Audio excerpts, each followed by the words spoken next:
Good morning. How are you? When he got COVID in August. When he got COVID in August, he didn't even take the new booster. I have not been boosted. Actually, I'm going to do it this week. Somebody listening to CNBC? Morning. Good morning. Hey, Leo. How are you? Good morning. Good morning. Oh, that's me. Sorry, I've got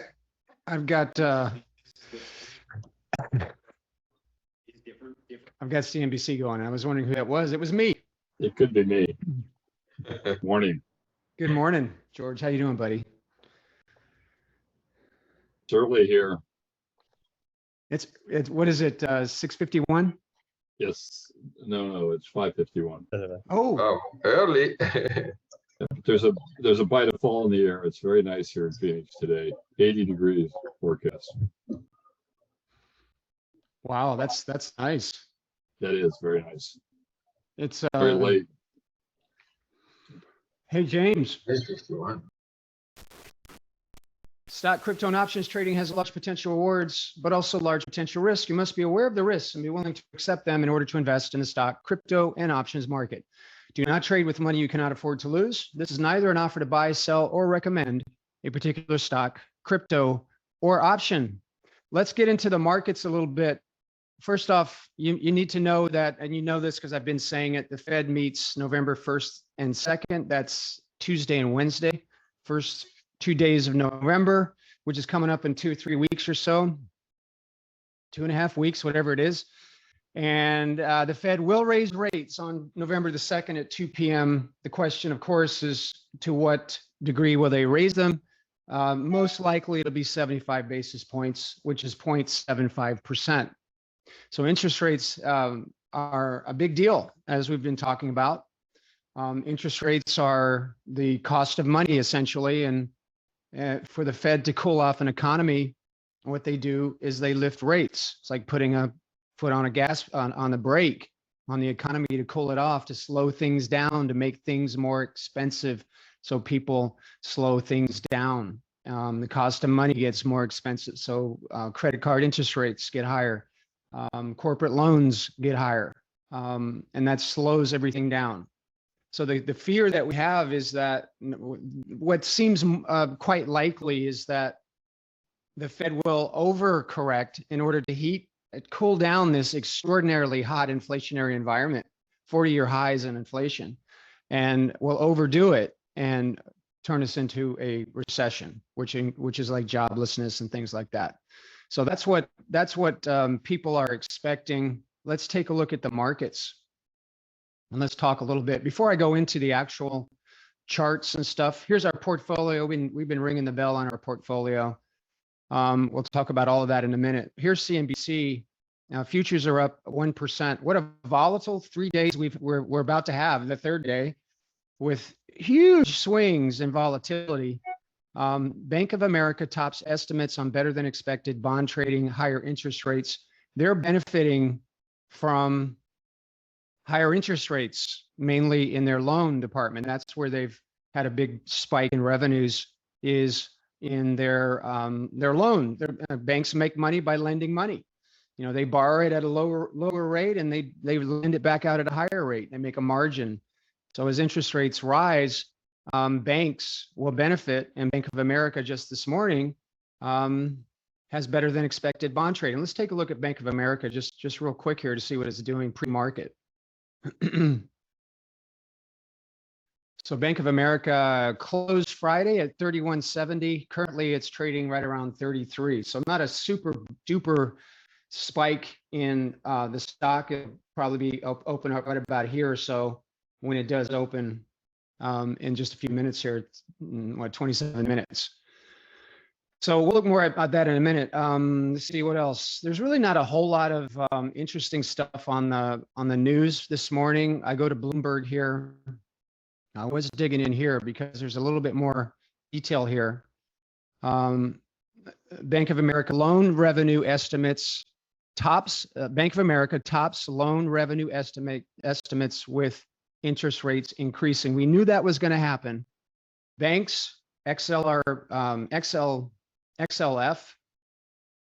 is the ETF, the sector spider ETF. And the banks have pretty much been moving with the general market. All right. So if I put up a chart of the SPYs, you'd see the XLF pretty much move with it, like most things. All right. So eventually, the banks will gain some footing with higher interest rates.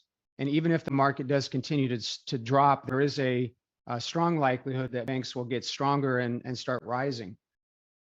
So this caught my eye, and I want to read this one real quick here. Earnings are looking bad. What's coming could even be worse. Let's take a look at this. Bank of America says corporate profit outlooks are going to be terrible. Bank of America said that. Morgan Stanley, Goldman Sachs see cash flow havoc and a few surprises. So if you dig in there, you're going to see that that's further detailed. And they make reference to bellwethers like FedEx, Ford, Nike, NVDA, Carnival, Micron have reduced their forecasts or provided a muted outlook. All right, so those are big ones. FedEx was one that happened, what, a month or so ago. Let's look at FedEx real quick. So this one, FedEx came out and said, hey, our earnings are going to be crappy. They were. Stock gapped. Then they had their crappy earnings. And then the stock's been going sideways. Its earnings is behind us. This could be an opportunity for us. If we believe that FedEx is going to stay below 160, which is a fair assumption, then we could sell a credit spread. If you think FedEx is not going to go any lower than 140, you could sell a credit spread, make money above 140, maybe make money below 170. The stock this happens a lot with stocks that get hammered like this. They go sideways. So, and is it going to get better for FedEx anytime soon? I doubt it. I doubt it. Why would FedEx all of a sudden just take off? On Friday, when the markets had that massive swing, FedEx kind of participated, but it's like dead in the water at the moment. So FedEx could be an opportunity for us today. Carnival Cruise Lines was also mentioned. NVIDIA, we have a trade on NVIDIA. Nike, we mentioned Nike. We know about Nike. What happened with Nike? So Nike tanked on earnings. Some of us were in iron condors on that. But Nike's heading sideways, maybe below 195, above 180. These are the kind of the stocks that have come out with bad earnings, and they're just going sideways. So we could trade those. Micron, and we know what's going on in the chip sector. Micron's not as interesting as the others, but it is trending sideways after its earnings announcement. We know that there's a lot of pressure on chip stocks, given the U.S.'s stance against China, doing business with China with chips. So lots and lots and lots. Always, there's an opportunity. Strong dollar hurts. So let's go into our market analysis here, and I'll go back into Tom's tools. And let's just go through the four corners of the market. Now, this is nuts what's been happening over the last few trading days. It's amazing. So what I got here is a chart of the SPX. Let me turn off the IV for now. Let's talk about these swings. Gargantuan swings. Now, if there's ever evidence that institutions trade at support and resistance, this is it. All right, so this was Thursday when the market had tanked. It was down about 2.5%. It hit 3,500, almost to the point. Let's pull up a live chart of the SPX. Almost to the point, it hit 3,500. 349, 34.91 and 58 cents. It hit there and then it spiked up. And then Friday, guess what? The high of the day, 3,700, and then selling ensues. This is a 5% run from 3,500 up to 3,700, and then a 2.5%, 3% drop from 3,700 now below 3,600. So this is extraordinary volatility. 5%, 3% swings are big. These are big bars, lots of volatility. Now, on this day, there was a lot of volume. There's speculation that it was program trading or short covering or a combination of the two. But clearly, 3,500 was a trigger. Sell till we hit 3,500, buy until we hit 3,700 2 days later or the next day, and then sell.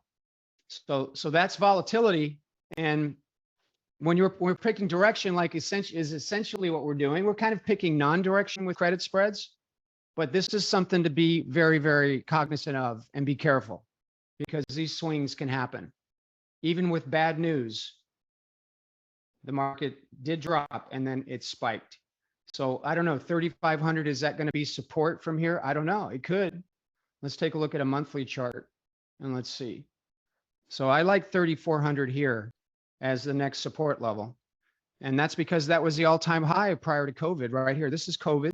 This is a monthly, weekly chart, and there's 3,400. All right. So on this weekly chart, you can see that this whole year we hit an all-time high, and now we're all the way down to 3,583. So that is, that's volatility. Let's take a look at the futures. I'm going to move through the future symbols. I have them here. Let me show them to you just to refresh your memory, if I can find them. Here they are. Nope. Here they are. So these are the future symbols for each of the markets. We can timestamp this, Eduardo, just so people have a refreshed view of this. So all the different markets, the four major stock markets: oil, gold, silver, treasury bonds, US dollar, Bitcoin. These are the future symbols. These trade pretty much 24 hours a day from Sunday till Friday night. And we also have ETFs that we can trade. These have options. And then there's also the cash settled indices, which also have options. So if you want to see what the S&P 500 is doing, you can look at it live 24 hours a day from Sunday to Friday. You can look at the ETFs, which only trade during market hours. And then we have the cash settled indices.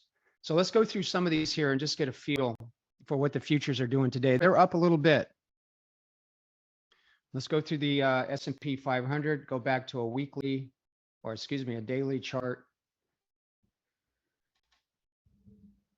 Yeah, see that 30, this is not my cat. It's a compound cat, but she likes to get on my computer.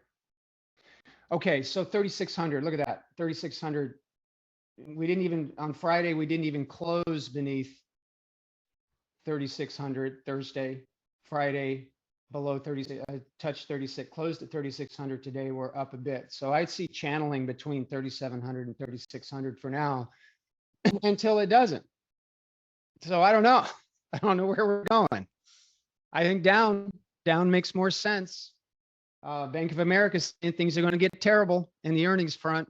It's bank earnings week this week. Lots of banks are coming out this week. So we'll see. It's going to be probably quite a volatile week. Let's take a look at, let's see, how about we take a look at the Dow Jones Industrial Average /YM. Similar story, strong support at 29,000 on the Dow. And then we have the NASDAQ /NQ is the NASDAQ tech laden stock market. Yeah, I mean, the NASDAQ is tech laden, meaning there's a lot of tech stocks in the NASDAQ. We've got a series of lower highs, series of lower lows. The trend is decidedly down and exacerbated by what's going on in the chip sector. I would expect further downside, perhaps more so in the NASDAQ, more probability of downside in the NASDAQ than on any of the other indices. So there might be, there's a potential trade there for us too. Russell 2000 /RTY. These are the 2000 smallest stocks. Keep an eye on this one. Sometimes these small cap stocks start running and lead the market up. So we'll keep an eye on that one. Pretty much correlated, not taking it on the chin to the same degree that the S&P did, but we got super strong support right here at 1650. Support. Strong resistance at 1750, then again at 1800. So let's keep an eye on the small caps as well. I'll keep an eye on all of it. Oil, despite OPEC, the OPEC can supply, reducing supply drove the oil market up. It's coming down a bit. Let's take a look at the US dollar. I don't have Forex futures, so I can't show you the US dollar. But as of Friday, The US dollar was strong. We've got it currently opening right about where it closed on Friday. 30.25 or so is going to be the open, at least as it shows right now. So the US dollar is strong. Why would the US dollar go up? Well, interest rates. I know I'm repeating stuff, but it's important. Interest rates will be lifted again November the 2nd, a few weeks away, and rising interest rates lift up the US dollar. Could be a good trade here, maybe a put spread. Selling a put spread at 30, for example, on the UUP would be an interest 29.50, excuse me. I wouldn't sell at 30, that's too close.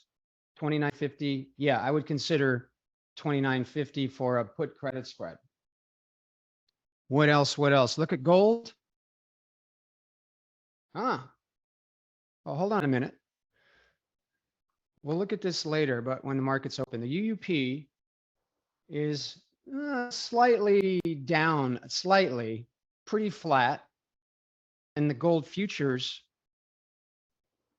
gold is up pretty good so far. All right, so we know about risk on, risk off, keeping an eye on gold. If gold starts rising and the US dollar doesn't, then that's a break in the inverse correlation, could be a sign of risk off. But I don't really see any. I did see some here and here, but it hasn't happened since the market just corrected. So the inverse relationship between gold and the UUP rising, gold dropping, and vice versa, seems to be intact, although it looks like gold might be rising perhaps more than it should based on the US dollar opening pretty much flat. What else? Let's see what else. We want to look at the VIX. Oh, bonds. /ZB is bonds. And again, similar to the US dollar, the price of bonds is highly related to interest rates. As they lift, bonds drop. And you can see that's been happening all year in a rising interest rate environment. All right, so a potential trade on the TLT, which is the ETF that tracks long-term bonds, would be a sell and a credit spread, a bear call spread. Another opportunity that is given by rising interest rates and an imminent raise in them in a couple of weeks, 10 days or so. No, 14, 15. It'll be a week from 2 weeks from Wednesday. So potentially a downward play on bonds. Natural gas. /NG is natural gas. Natural gas is coming down pretty hard. I haven't done a lot of research on natural gas, so I don't have a solid prognosis. Technically speaking, though, natural gas is a drop-in. So we could consider selling call spreads on natural gas, short call spreads, credit spreads, bearish credit spreads on natural gas. What's the VIX doing? With the Dow and the NASDAQ and the S&P 500 futures up, the VIX futures are slightly down. No real movement. Strong resistance up here around 32. 34 is the next resistance level. We could see the VXX or the VIX drop if the markets continue to rise. Doesn't look like the VIX is buying it though. The VIX is really fairly unchanged. It's actually down 2.47% with the futures up over a percentage point. So there's the VIX. Let's take a look at our portfolio. We've been ringing the bell. I always think of that song, you can ring my bell, you ring my bell. I think it's Gloria Gaynor. You can ring my bell. We've been nailing it in our credit spreads across the board. Some of these have come off. Let's go through all of them real quick. And then I want to teach you something. Let me do this right now. So this is our portfolio that we started 9/16, 9/12 was our first trade on Qualcomm. Most of these have come off for a profit. All right. Now, what you can do, I want to keep, so all these trades here, there's 9 of them. Only one of them is in a temporary loss on Chevron. All of them are either closed as winners or are about to be closed as winners. And I want to keep this folder of stocks, of trades. But what I also want to do is only look at the open ones. Okay, so I'm going to do something for you here. I'm going to create what's called a portfolio. Let me just tell you what I did. Trades, portfolio, edit, create. What portfolio do I want to create? Well, there's two I could create. Let me just to give you a view here. So I'm going to hit the create button. And the first one I want to create is Sniper Open. So this is going to be a portfolio or a view of the trades that are in the folder. And over time, there's going to be hundreds in here. So I don't want to be running a report and looking at 100 trades, most of which will be closed. So the one thing that I always do when I'm trading my own account or I'm trading a portfolio like we're doing here in Snipers is I always have an open portfolio. All right, so what I'm going to do in a few minutes is we're going to go through and close most of these trades, and then the remaining trades I'm going to copy into this portfolio. Let me do that for you. This is a tools thing. Let's go through the trades.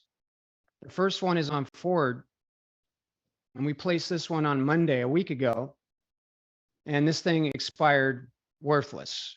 Okay, so remember on Ford, downgrade sell recommendation, the prognosis was, ain't no way Ford's getting above 12 in the next 7 days. We threw on a trade that made 16% in 5 days, 4 days, really. So it expired on Friday. If you could have put an order in to buy it back for a penny, I didn't in this case. Typically on these, when I know I only have a few days left, I'll just let them expire. Don't pay any commissions. So that one is closed. So I'll hit close. And then just throw in the numbers down here. We did 10. And then what I'd like to do is put CL for closed or even winner. So you can see, yeah, it's closed, but it was a winner. Click update. I think you That's got a your numbers wrong. I do. Oh, I do. You Yeah, entered thank 1 you. instead of 10. Yeah, I see that. Yeah, thank you. Let's easily change it. And then click update. That's a closed winner, chicken dinner. KRE. This is a long-term bear call.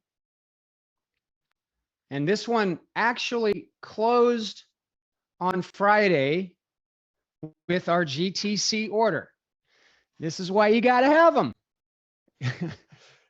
When the markets were down here on Thursday, this thing closed out for 2 cents, which is an order that I had in the system. So I'm going to go back to the exit date, which was here.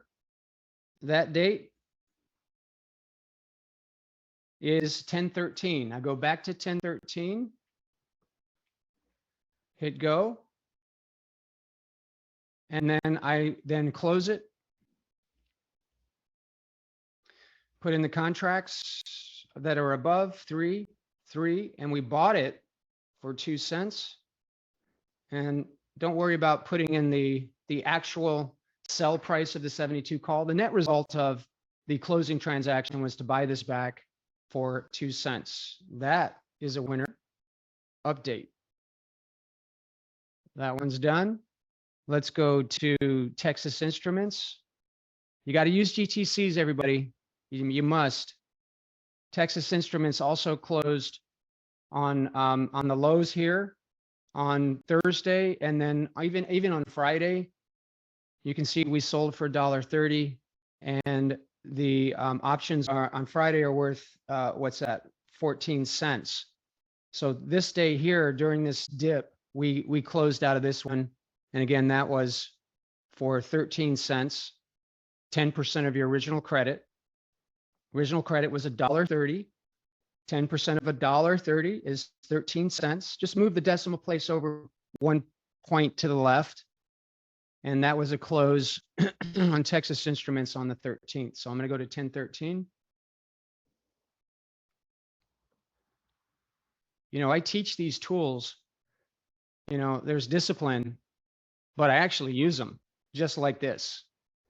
And you got to do that. You must do this for yourselves. All right, let me hit the right button, close. And then same number of contracts above, 1, 1, buyback for 13 cents, 0 above. And that was a winner update. So I'm going to go, I mean, there's a lot of these. I don't want to go take too much time. NVIDIA bear call, short-term bear call. This one as well closed here. All right. When the stock was here, we were able to buy this back for 2 cents. So like same date, which was during this market crash and then a bounce at this low point here, the spread was worth 2 cents or less. This is all confirmed in Thinkorswim. Go. Edit. Oops, sorry. Close. And we're buying this one back for 2 cents. 5, 0.02, 0, winner. Update. Okay. And then we have these other ones this one's closed already. We have the Oxy bear call that was already closed. We have now watch, if I hit calculate now, you'll see that the tags I put on these are now really clear. This one's closed, this one's closed. And I look at IWM as well. That one's closed, that one's closed, that one's closed. Let's look at the Qualcomm. Oh, actually, let's go to the IWM first. So IWM, currently, it's worth 5 cents. See that there? The fastest way to calculate mid price is just use the ask prices and subtract. So 16 cents here on the 200 short call, 11 cents there. That spread is now worth 5 cents. But believe me, on Thursday, it was worth a lot less, or a few cents less. So this one closed out on Thursday. Let's go ahead and hit close. We got out of this one for 4 cents. It's actually filled. This is going to be a winner.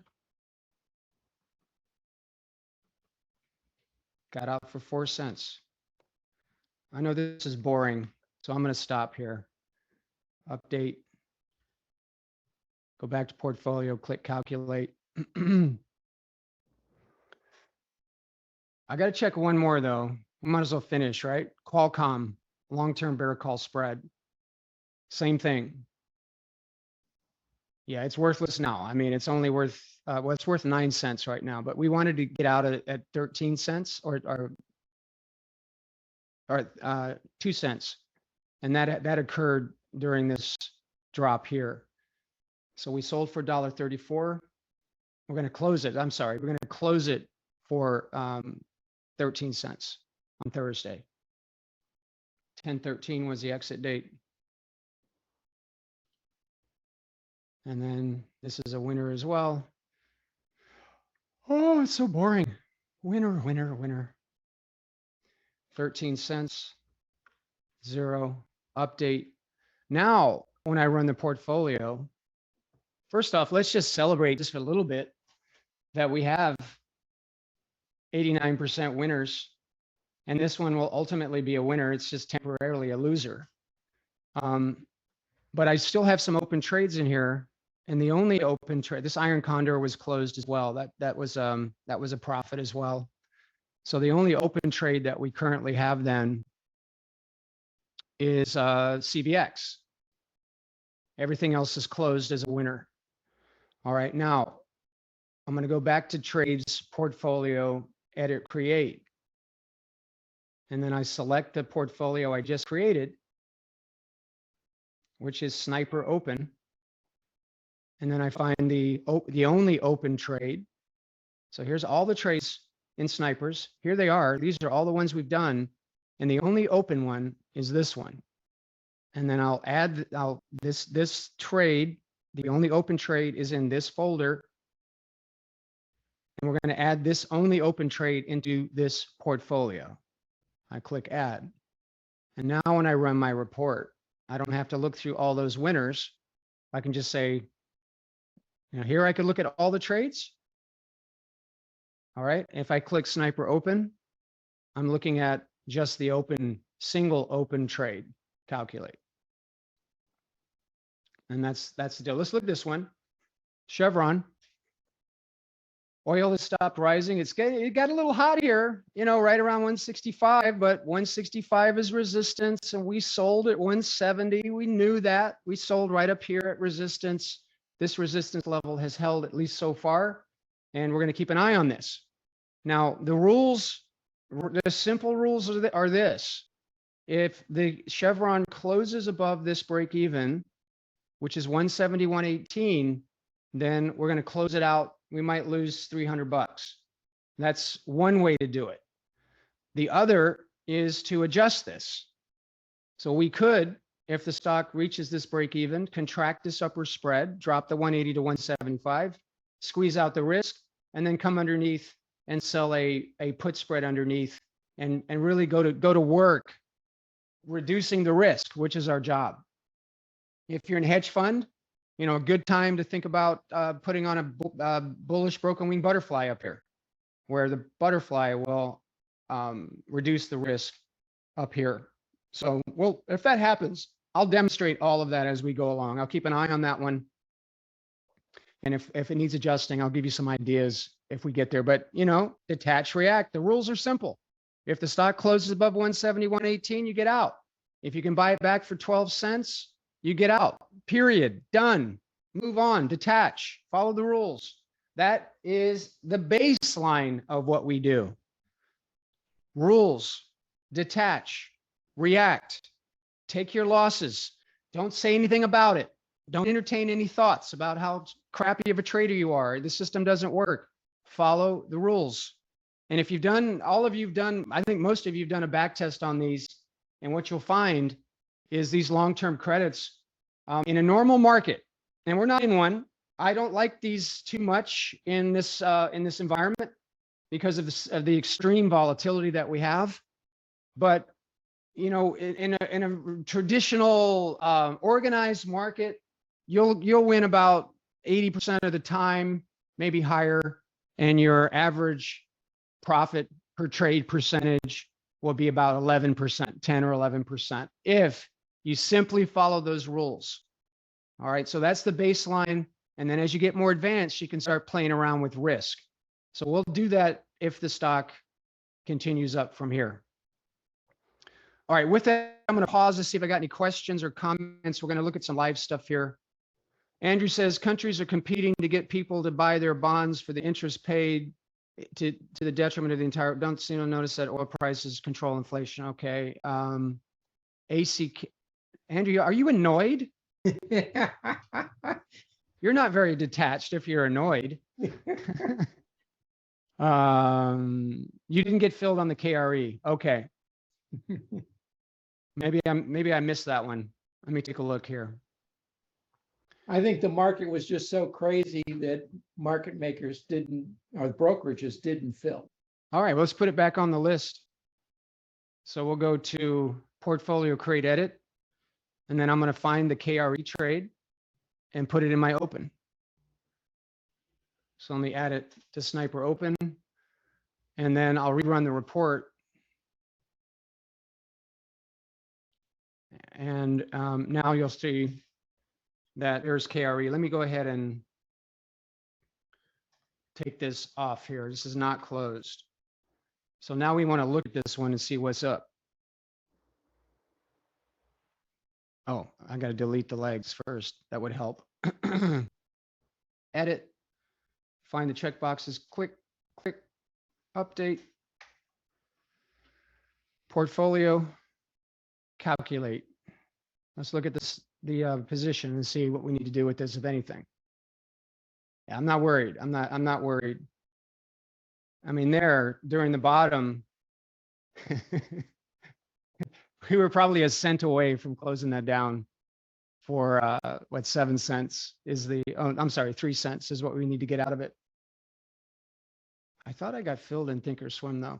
If you have Thinkorswim, I know not everybody does, but you can go to account statement here, make sure you select your margin account, and then you can type in the symbol. Yeah, KRE did not fill. We got our entry order, but we did not get filled to buy that back for 2-3 cents. So you just follow the rules. Looking really good on this one, quite frankly. We've only got 2 months left, but got to use these GTCs, everybody. You know, we were a penny or two away from taking this off, and then you can take this $528 of margin and go make your 2 cents somewhere else. Why hold up $528 of margin for 63 days in order to make 2 cents? It makes no sense. And while you're waiting for another 60 days, the market could rise. This is the banking sector. All right, let's take a look and see what's up with the live market now. What's going on? What's happening? Let's go to the E-minis /ES. Where is it? Where is it? Where is it? There it is. Yeah. 3,700 is strong resistance. We'll see. I think we're going to bounce between 3,700 and 3,600, like I said, until we don't. Look for 3,700. If it does breach that, particularly if volume is elevated, expect a move to 3,800. Otherwise, we're going to stay in this range for now. Oh, one thing I forgot to mention is the economic reports pretty light this week. We've got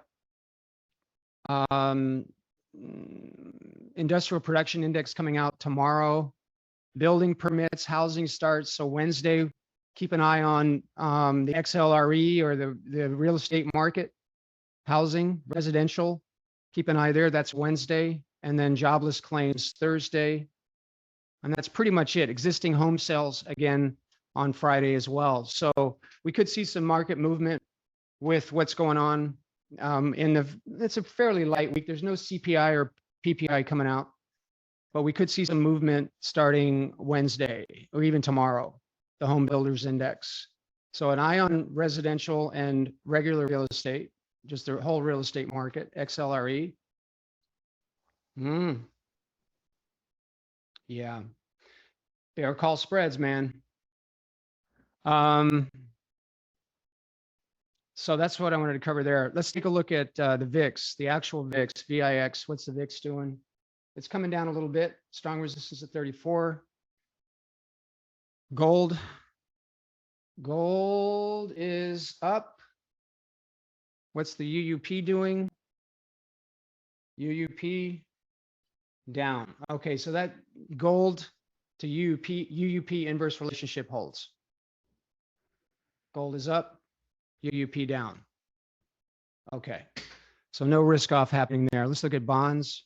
We can look at the TLT now. TLT, long-term bonds, kind of flatlining. All right, there's a decided downtrend on bonds, everybody. You know, long-term bear call spread would make some sense. So I got a list of stocks I wanted to talk about. Zoom. Remember we had that trade on Zoom? I'll show it to you. Let's go to here. We had an iron condor on Zoom, and it worked great. I mean, it just did what we thought it would do. We got out on 9:30. Anyway, it was a condor, and let me get into the entry date, 9:30. I'm thinking we do this again this morning. One of the trades I want to look at. That was a trade we put on before.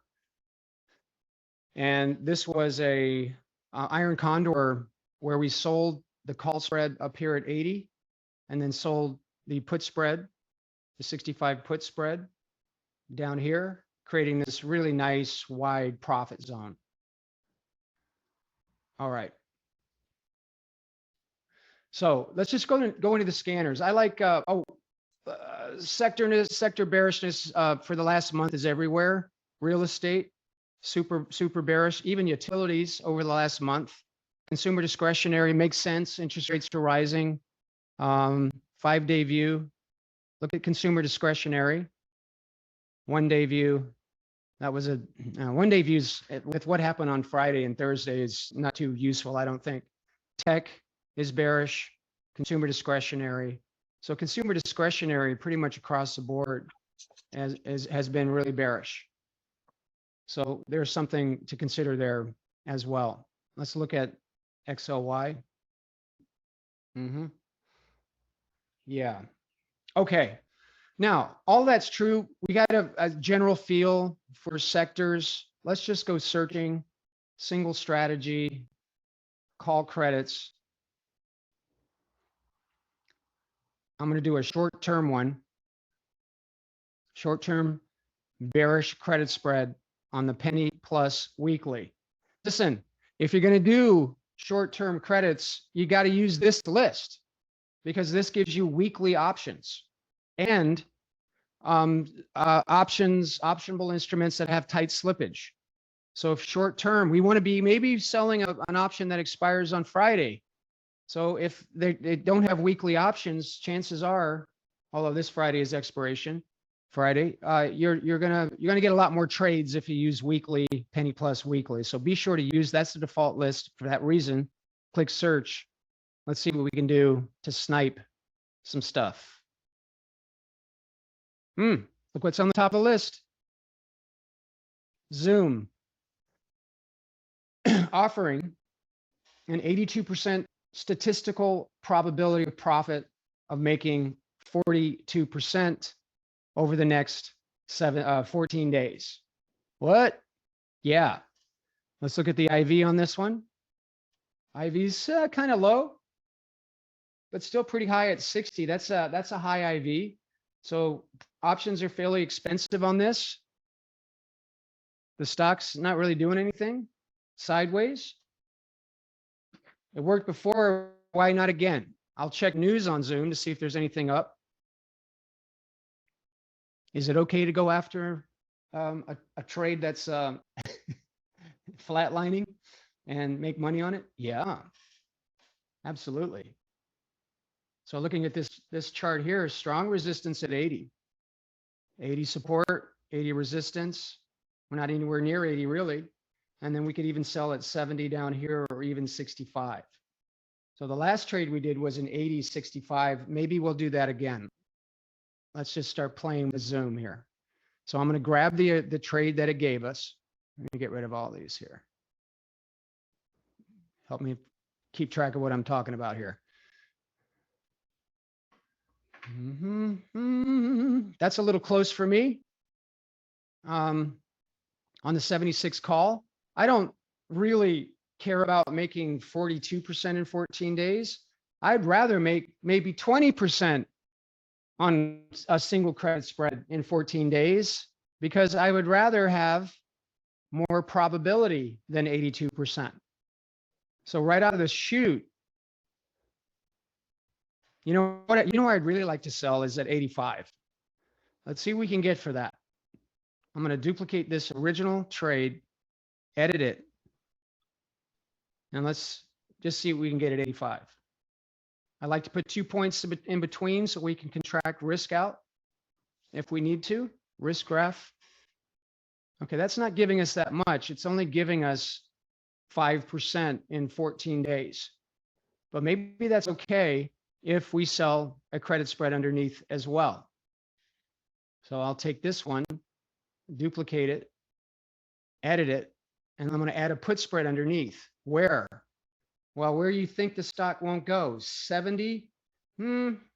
It was just there 4 or 5 days ago. I like 65. Wide iron condor.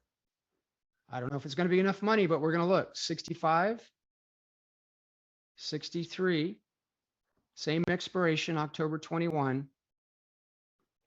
28. Is it 28th? Yes, thank you. October 28th. Sell the higher, buy the lower. We'll do one. Let's see if this is worth it. Maybe we have to tighten it a bit, but it's worth taking a quick look. Yeah. Yes, please. Look, 27% potential return on investment over the next 14 days. Expires a week from Friday. Probability of profit on an iron condor. Are you serious? A probability of profit of 96% on an iron condor? What? Yeah, it's the truth. This I like. This I like. You're very rarely, Andrew, you've been doing this a while. You very rarely will see a 96% return, probability of profit to make 27% in 2 weeks. So this is, to me, is a really smart way to apply the sniper credits. Sell a credit spread where you don't think the stock's going to go. I don't think it's going to 85. I don't think it's going to 65 between now and a week from Friday, 2 weeks. So that is an excellent trade. Let's see what we can actually get for it. I'll Mike, go into, but yeah. those prices are from Friday, right? That's correct. That's why you got to see what the prices are now. Exactly. So I'll go into trade, find my expiration date, which is October 28. I need more strikes here. So let's take it up to all of them. And what am I selling? Well, I'm selling the 65, 63 put spread. So one fast way to do this in Thinkorswim, if you don't have Thinkorswim, you're going to get, you just fill out your form so it looks like this. All right. Now in Thinkorswim, you have to point at things to get to buy and sell. So here, the October 28, I want to sell the 65. I want to sell, buy the 63, but I'm going to grab this one here. This is 65. That's the short strike. I click the bid price there. And that's going to give me 9 cents. I drop the lower strike to 63. So this is a sort of shortcut. If you don't do it this way, you can just, you have to click on the short and then click on the long. So this is a little faster. It gives us 17 cents credit on the lower put spread. The upper put spread, call spread is at 85, 87. So I find 85, 86. All right. I go over to the bid. Control, hit the control key and hold it down, then click the bid price. And then I'm going to lift up the upper call to 87. And that gives me a 31 cent credit. Not quite what we have here. So let me take off 12 cents. So I'll add 12 cents here to bring the credit down to what it is. Actually, yeah. So what we can get is 31 cents because it's now 2 days after Friday. So I can get 34 cents, which is 9 cents lower than 43 cents. So all I do here is add 9 cents to one of the legs. Risk graph. This is what we can get right now. That's still 20% in over 20% in 14 days. I like that. 95, 96% probability of profit. To make 20 some percent in 14 days. Yeah, absolutely. So let's go for it. How many do I want to do? Let's keep our risk at 500. So if I did 3, just put 3s here. Risk graph. And so now my risk is just under 500 bucks if I get 34 cents. That's what it is now. I want to do 3. So I've changed my contracts to 3. Verify again. I'm selling 3 65 puts, buying 3 underlying at 63. Yep. Selling 3 85s, buying 3 87s. Yes. Mid price 34 cents. Don't know that we'll get that. Confirm and send. Send. Monitor. I'm going to let that sit for just a little bit. We might come back in and take a little bit less than that. What if I took 30 cents? So if I drop my credit down to 30 cents, that's still 17%. Got 34 live. You got it? Yep. Excellent. Then that's what I'll track it at. And this is an iron condor. I'm going to save it. And then guess what? What do I do next? Well, I put it in my open portfolio, trades, portfolio, create, edit. I actually do this. Every single trade I do this. Add it. Trades, portfolio, create, edit.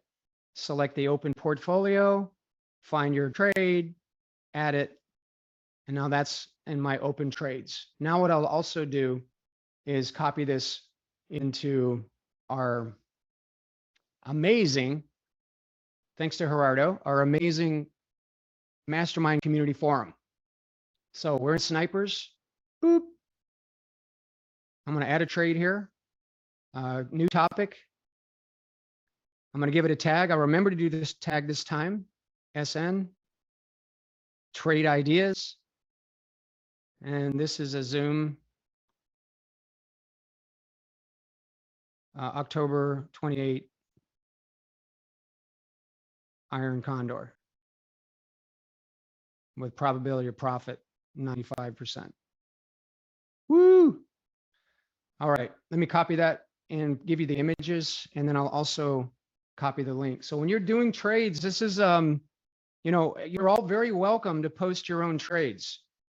That's not the trade. That's the other one I was looking at. Let me pull it back up here. Trades, portfolio performance. And now when I run Sniper Open, here's Zoom. So now I'll copy this. This is actual fill price.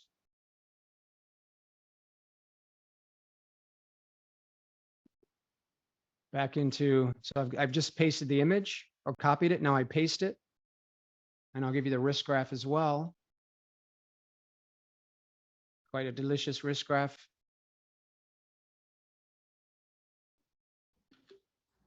Back over here. And now what I'll do is I'll click email. And then down here, there's the links for the trade.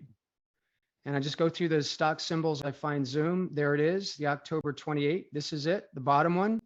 I click and drag my cursor mouse over the link, Control C, Command V, Command C on a Mac, Control C on a PC, Command C on a Mac, copy it, go back to Snipers, hit this link button, click, type in the, paste the URL, Control V on a PC, Command V on a Mac, and this is the Zoom IC trade link. So now you can copy that right into your own accounts. I just got my own fill just now. And then the other thing I'll do here, this is how I like to do the alerts, is I can also copy the link for this post by clicking the link button. Hit this, looks like 2 pages, click that to copy the link. And then when I go to WhatsApp live feed, I go into Snipers. Well, we don't have it for Snipers. Sorry, I lost the plot there. All right. Now, there's more, but there's more. Check this out. I like, you know, Snipers is about finding bad news, preferably bad news, top 10 lovers and losers. We can look for analyst downgrades. So these are all the stocks that have just been downgraded. I'm going to move through them. I'm going to sort by, let's make this bigger. I'm looking for train wrecks. I'm ambulance chasing, quite frankly. I'll sort by the biggest losers. All of them have been downgraded, but most of them are up a little bit. Let's take a look at some of them. Albertsons grocery store. Kroger's got downgraded as well. Here's Kroger's. Let's see what's up. Oppenheimer reiterates Kroger perform rating and drops the price target. Downgrades Kroger from North Coast, downgraded Kroger to neutral from buy. Jeffries maintains hold. So a downgrade to neutral is pretty negative. Earnings is behind us. Earnings just happened like a month ago, so just over. Let's look at Albertsons as well. Yeah. Downgraded to a neutral from a buy. Okay, so those two got downgraded. Maybe something there for us. I think I like Kroger's chart a little bit better. So we can take a look at maybe selling credit spreads on these. On Kroger, I like 48. 48 is a super strong resistance level. We've got the 50-day average here. Friday, it came down really hard on lots of volume. It did rise a little bit on the prior Thursday at 48. Definitely in a bearish posture. Let's see what happened here on this date. This was the 14th. I'm just going to quickly read here. Oh, Kroger's is buying Albertsons. Okay, that's part of the reason it's gotten downgraded, I think. Wow. Okay, so potential trades there. Let's look at some of these other ones here. I'm looking for, you know what you want to see is stocks that have dropped, that tanked a lot. All these other ones are rising. Kroger's down. Here's EPC. Edgewell Personal Care. Now that's a little more interesting. The stock, zoom in. The stock dropped really hard today. Why? EPC. Okay, so Morgan Stanley downgraded Edgewell Personal Care to underweight, lowers price target to 36. So maybe something's there for us. Let's take a look at slippage, EPC. Yeah, maybe. No, slippage is nuts. Let me take it back to single here. Yeah, the slippage is terrible. Kroger, slippage is not bad. It's a little hot. I'm looking at, let's look at October 28 options. we got about 20 cents. The slippage is still a little hot. If you look here, $1.09 to $1, I'm looking at the money. We'll actually sell up here somewhere. Maybe at 45. At 45, the slippage is 20%. So we can't really trade those. The slippage is too high. So I'm not going to do anything with those just yet. But that's a good place to look for credit spreads. Just don't see any good ones for today. Let's go back to call credit spreads and see if we like any of these other ones here. Dick's Sporting Goods. Anybody bearish on Dick's? No. Nothing's happening. This strong resistance at 115. Looks like almost a head and shoulders pattern. Here's a shoulder. There's a head. Here's another shoulder. Here's resistance. Looks like it might want to break out. So an upside down head and shoulders pattern. Shoulder, shoulder, head. Not a very clean one on the shoulder over here, but shoulder, head, lower low. And then you could kind of say that's a shoulder. Then a break above 115 would be a bullish opportunity. Maybe keep an eye on that one for a bullish run. Kohls. Kohls is going sideways. I like it. Earnings is in 34 days. Consumer discretionary sector, of which Kohls is a department store. If you're not from the States, they, I used to order Amazon stuff almost definitely every week I'd have Amazon coming in and I'd order stuff that I didn't know if I really wanted. And I would take it back to Kohls and they give you a nice discount for products. So they have a really cool business model. But look, man, 30, resistance, resistance, resistance. This could be another credit spread opportunity on Kohls. Selling the 28, 80% statistical probability of profit to make 33%. Similar deal, similar to Zoom.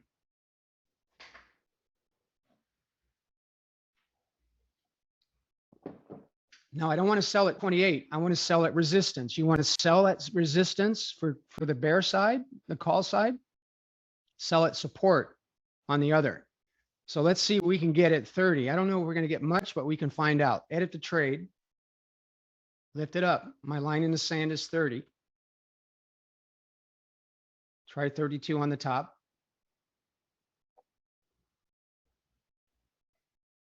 It's not a bad one.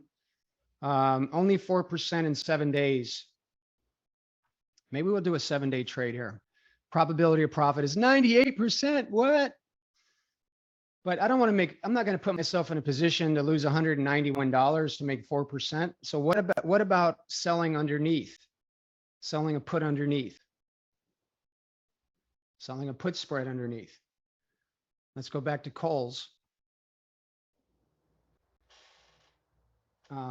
25. Quite strong support at 25. I want to get a little bit lower than that. Let's just see. Let's see what we can get. This is a 7-day trade, everybody.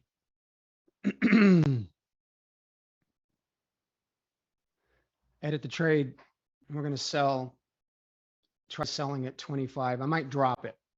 I'd rather be a little bit lower than that. October 28th. Oh, October 14th, right? Yeah, no, 21st. Sorry. That's Friday. Sell. Buy. One.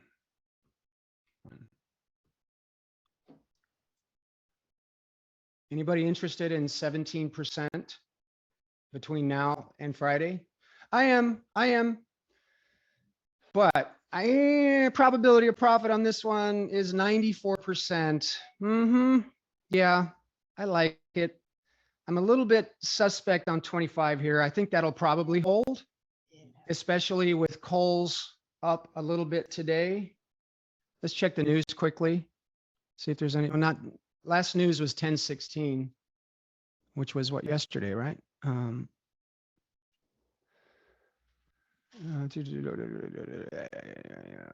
see anything really material here.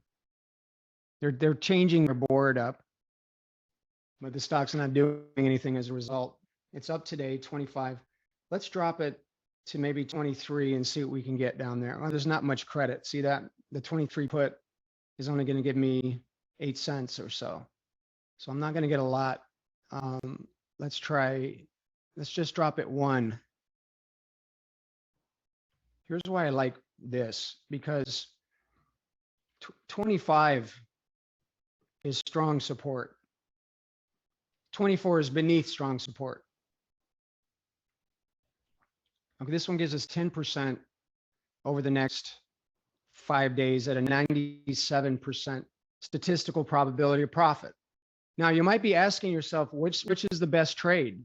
Well, it depends on your appetite for risk. So this one is a good trade, 10% over 7 days with a 97% probability of profit. Yeah, that's good. This one a little better, 17% in 7 days with a 93. The probabilities of profit are pretty close. Here's one other move we can do. Let's see if we can squeeze more. I'm leaning towards this one. I like the probability. I want to lean there more. If you were to tighten these spreads to 1 point, we'll squeeze out risk in both of those credit spreads and give ourselves a chance to make a little bit more. There you go. So look at this. This is really interesting. Well, I think it is. If you use consecutive strikes, and this is a rule of credit spreads, if you use consecutive strikes, then you generate more return on investment. So here we have 2 credit spreads, each with $1, 1 strike point between both legs, offering 14% in 17 days. This one, which has 2 points between each credit spread, 30-32, 24-22. There's 2 points there, and your ROI is less. Okay? So if we started here, and because this is a 7-day trade, these aren't really very adjustable anyway. If the stock gaps, this is what I like. This is the one I want, because we don't have much time. This thing expires on Friday. So even if the stock comes up here, whatever your loss is, that's pretty much going to be your loss in the trade. You can't really control risk with no time left. You can, but your ability to do so is reduced. So this is the trade that I'm going to go for. Another iron condor. Don't get stuck around iron condor. It's just 2 credit spreads in the same trade. So let's see what we can actually get for a Friday trade on Kohls. Trade Friday. This is true snipers. Spread, vertical. Which ones do I want again? Wait a minute. There's half-point strikes. What? Watch this. This is a good learning experience, hopefully. I can actually drop this 31 call down to 30.50, further squeezing the risk out. I didn't realize there were 50-cent strikes. Squeeze more risk out, generate more potential return. 50 cents between each spread now. Risk graph. And there's 19% now on this trade. Probability of profit still extraordinarily high at 97%. So there you go. Let's see what we can actually get today. I'm checking the prices here. Yeah. I'm in. How many do we want to do? Let's do 12. That'll get us to $500. I'm just looking at this number and dividing it into 100 or 500. Roughly speaking, that should be 12. Yeah, just right around 504. That's fine. Let's see what we can actually get. This data has been updated, but it's I'm still using Friday's data. But let's see what we can get. Sell 30, 50 calls. 30, 50 calls. Click the bid price, and then sell the 24, 23.50 puts. 24. I'm showing 8 cents. 23.50 puts. Yeah, you know what? We're not getting anything for those puts underneath. So there's no point in doing them in order to make it worth it. I'm just looking at these prices here. The 24, 23.50 put spread for Friday is worthless. You might get a penny. So why even sell it for a penny? I'd have to go up to 25. I got to do this one again here. Yeah, I don't see, we're gonna have to get closer. Do you see what I'm looking at here? I want to sell the 24, 23.50. That's going by zero. That's 0 by 3 cents. You'll get a penny for it. Why put the risk down there for a penny? Makes no sense. 24.50. We'll get 2 cents. 25, 3 cents. So on this one, in order to make this put spread down here worth it, and to get any kind of credit for it, we're going to have to sell the 25. All right. So let's see if we like it. I'm going to edit the trade. I'm going to take us to the latest date. And we're going to get new prices here. So I'm taking the trade that we built on Friday, essentially. I'm taking the date to today. And then I want to lift up this one to 25, 24.50. And by clicking market mid quote, that will get the prices as they are today, not on the back tested date of Friday, which is what we built the trade with, risk graph.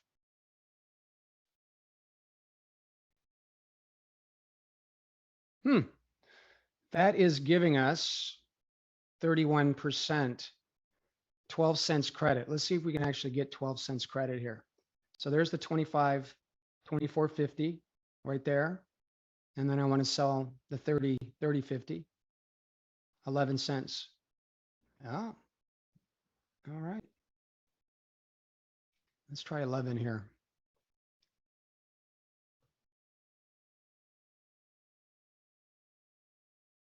I think this is good.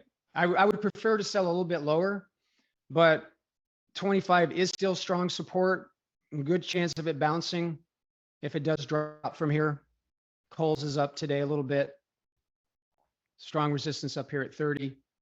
So let's go ahead and see if we can get a mid price is 10 cents. I would take 10 cents as well. Look at this return, 28%.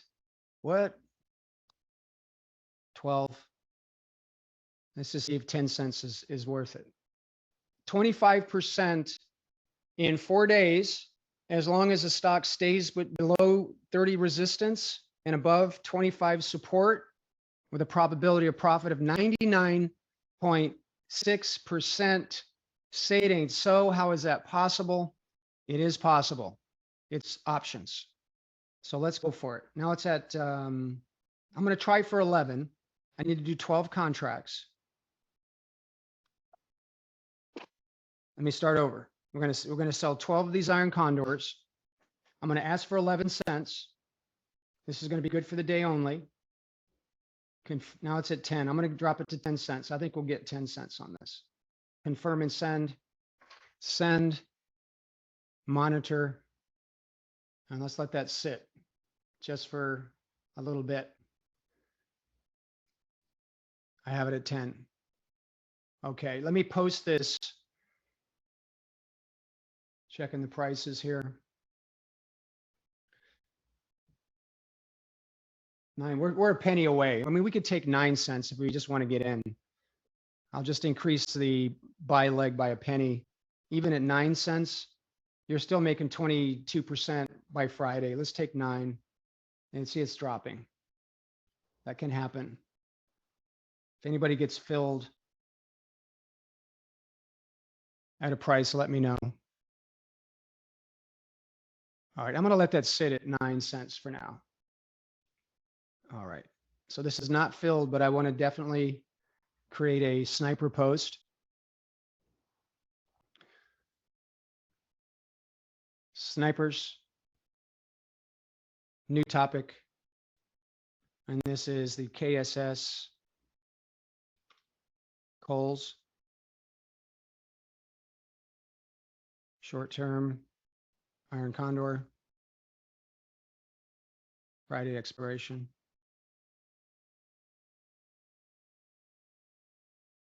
Paste. Oops, that's not it.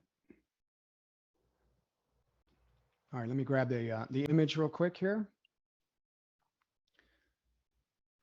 Where's graph it?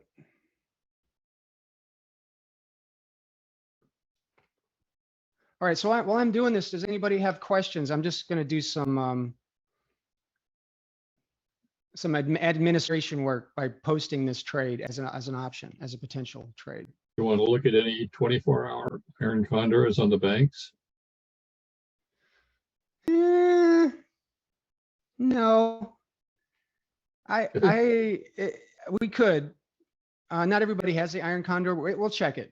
I'm just a little bit in this market. Earnings gaps will be bigger potentially. So I'm a little bit leery of 24-hour iron condors. Let me find the right trade here. Here it is. But we'll look. We can take a quick look here, George. I'm going to grab that here. Just got Kohls at 10 cents. You got it at 10? Yep. Woohoo! Live? Or Thinkorswim, or it's simulated. The Thinkorswim live. There you go. Excellent. I'll track it. So this is a filled trade, yet another. So in every sense of the word, this is sniping. This is what we do with credit spreads. And we're batting, other than the long-term credit spread that's currently in a temporary loss. What's beautiful about these is they carry great probability, particularly if you couple it with news. Now, Zoom and Kohls aren't examples of stocks that have moved hard because of news. We basically are, not basically, we are capitalizing on sideways movement. Let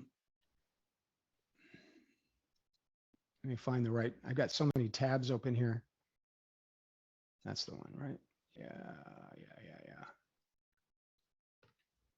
Now, the way you manage these is if the stock breaches the break even, either break evens, you shut down that spread and let the other expire. If that doesn't make sense, please ask a question.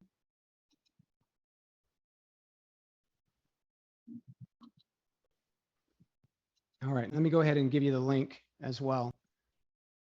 Mike, on the iron condors, do we also do a 10% buyback or no?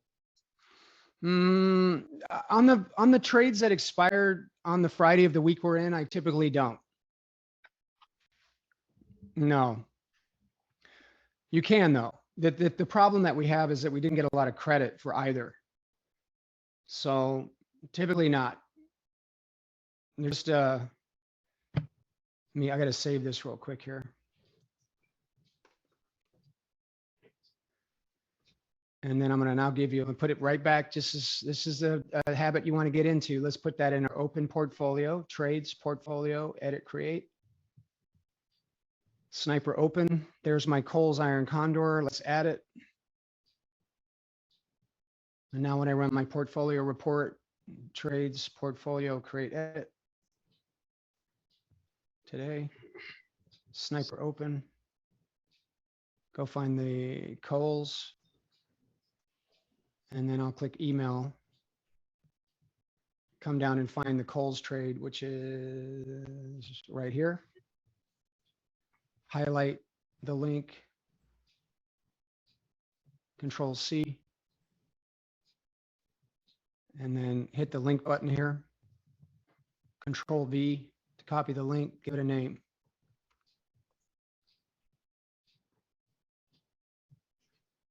Done.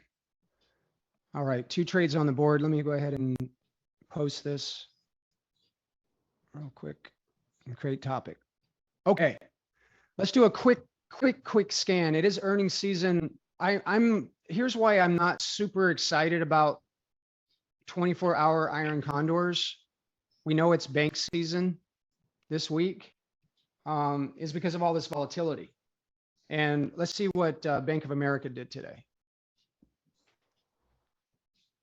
The earnings was really mixed. So the Bank of America gapped up. It only gapped up, you know, from 32 up to 34. It's up 6%.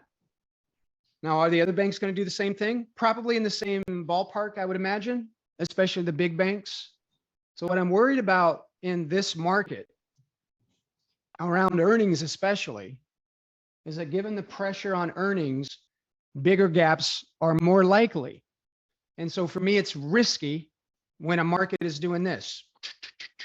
Extraordinary volatility, pressure on earnings. The earnings may not be as bad as was expected in the stock, gaps up big, or earnings was worse than expected and gaps down. You could also say that bad news is already baked in, or the stock's already been punished enough, and that might mitigate any gaps. But I just feel a little nervous. It just seems a little, it's quite risky. Now, not everybody has this scanner, but I do. So I'm going to run it for you. If I go to the right, here we go, 24 earnings. Let's see what's on the board for this week. Look at these here. The top 2 in particular. Well, none of these are banks here. Union Pacific. I just got filled on the KSS Iron Condor. Union Pacific Railroads, Lamb Research, Procter & Gamble. All right. If you place this on the day before earnings, so earnings, I'll have to confirm these. We want to confirm these. Union Pacific, 1020, 1019, 1019. Possibly trades. We do have earnings coming up later, so we'll talk about this then. But if I look at Union Pacific, Lamb Research, yeah, they're quite volatile. Procter & Gamble. Yeah. Anyway, well, George, that's really an earnings strategy, which we'll talk about later today at 3 p.m. Eastern. We'll get into earnings. So Okay. let's save that for then. Not everybody has that scanner. Let me check the boards here.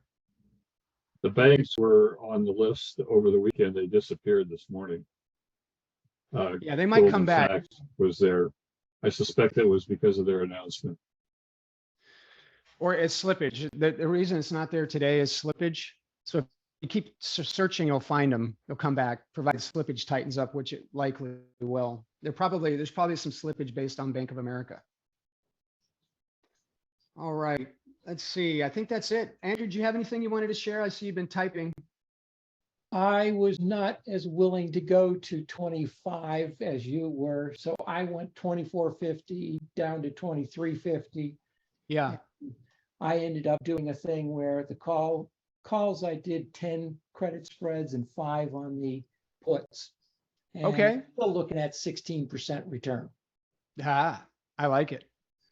That reminds me, let's just talk about detach and react. Here's how you got to handle these credit spreads. Don't give yourself a crappy experience. Here's what you want to do. Detach and react. These are going to work or they're not. We are, believe me, this is an aggressive strategy. We are stepping up to the heat. We're getting as far away as we can. But the two trades we just put on, what? Let's go ahead and look at this one. How do you handle this one? Let me zoom in a little bit. We'll go from 20 to 40, whatever. 15 to 40. Here's how you handle these. You do nothing. This is a 5-day trade, expires Friday. Here's what you do. As long as the stock is below, I'm going to use the short strikes here instead of the break evens.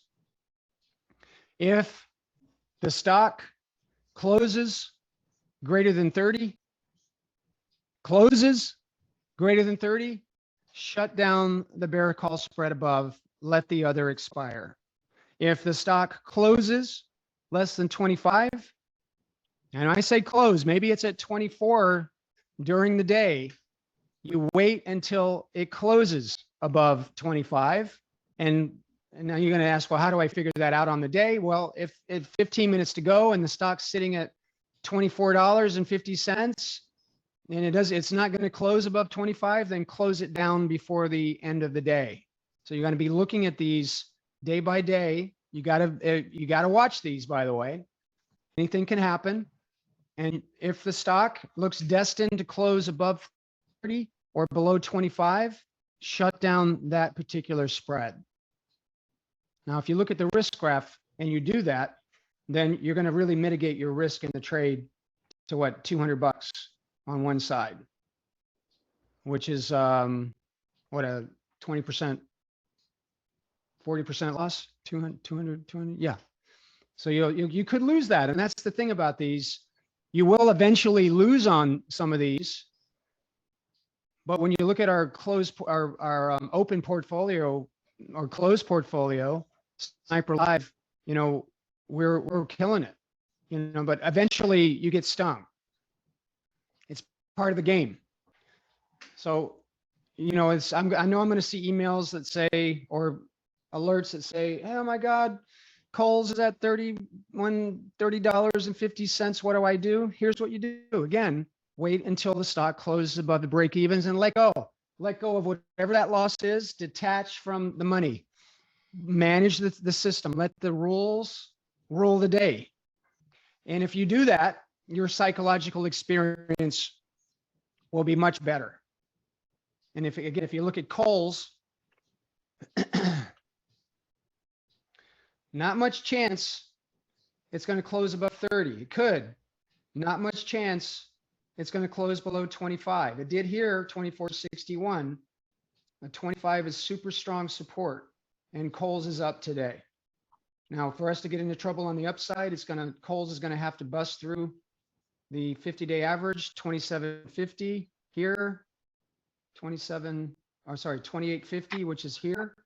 Roughly the 50-day average, and then 30. Same thing on Zoom, exactly the same thing on Zoom. You got 85 and 65 on Zoom. Come on. All right, that's what I'm going to close with today. Are there any questions or comments? Anybody need support on anything whatsoever? Just one comment, when you're putting in your trades into TTR, realize it before 10. they're likely to show up as the prior day, and you just edit it out the ECR. fact. Yeah. TDR. Yeah. I ended up having to do that on the call here. So if you, TTR. just to remind you, you know, we found both the Kohls and Zoom trade pre-market Friday's data. And what's happening here? So yeah, once 10 o'clock hit, what I did is why is this not working? There we go. It's not working. So what you do, when I was doing this before, the date was 10:15. And then on 10:17 at 10:01 Eastern, the new data was updated. So you just click edit. You got the current date up here, hit the bottom go button, get yourself to the current date. Hey, and then come Mike, in we are here. not seeing your screen. Oh, okay. So what Andrew was saying was when I built this Kohls trade or Zoom trade, it was 10:15. And then in order to get the current data, I left all the strikes the same. I hit the bottom go button to get us to today's date, 10:17, 10:01 Eastern time is when the data flips. You get the new data, and then you come down here and you hit market mid quote. And that will get you the latest data if you've started your trade before 10 a.m. Eastern. So that's what Andrea was just pointing out. All right, everybody, let's keep an eye on the markets. We've got earnings coming up at 3 p.m. this afternoon. We'll do live trades. There's a boatload of straddles to look at this afternoon. So we'll be doing straddles. We might look at, we'll look at also 24-hour iron condors for those that like those. We'll take a look and see what's on store for this week. We'll have Pat and Matt. And we know Pat trades all of these strategies, earnings strategies, with great enthusiasm. So we'll hopefully see some stuff from her too. My mint's on my mouth again. That's so embarrassing. All right, everybody. Pura vida. Thanks for showing up. Thanks for being part of the community. We love you and see most of you at 3 p.m. today. Have a good one. Cheers. Thanks, Mike. Pura vida. Much love.